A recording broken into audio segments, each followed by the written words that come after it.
Saya sepakat dengan Anda bahwa tingkat suku bunga acuan itu hanya satu faktor pendorong meningkatnya pertumbuhan perekonomian dan investasi.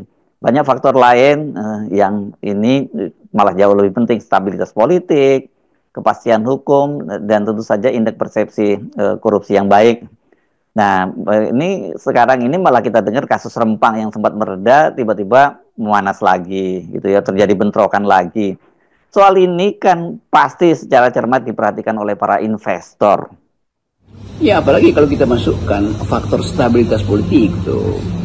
Mulai berlangsung potensi atau bahkan deklarasi kekerasan di Rempang, demikian juga di Papua, demikian juga di beberapa tempat.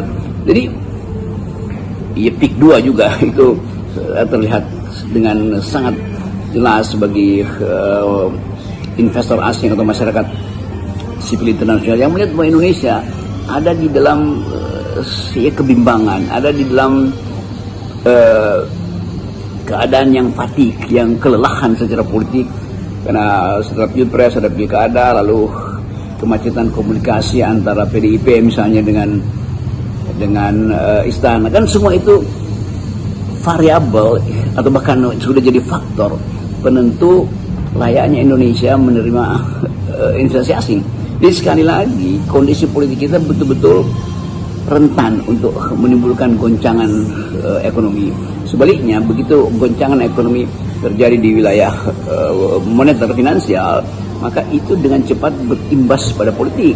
Pengalaman-pengalaman itu bukan sekedar di Indonesia 2000 zaman reformasi atau ketika krisis moneter, tapi juga di banyak tempat di luar negeri dan di banyak negeri di seluruh dunia.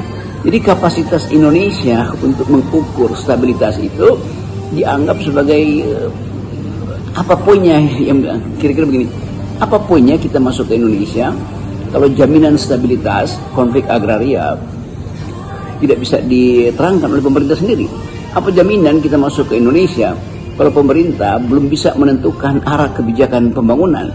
Memang Pak Prabowo terus pro rakyat, betul itu secara ideologis iya. Tetapi kemudian ada tambahan pertanyaan, kalau pro rakyat langkah ke depan apa? Kan itu intinya. Kalau pro lingkungan langkah ke depan apa? Kalau pro hak asasi manusia langkah ke depan apa? Semua orang dalam maupun luar negeri bertanya langkah ke depan apa.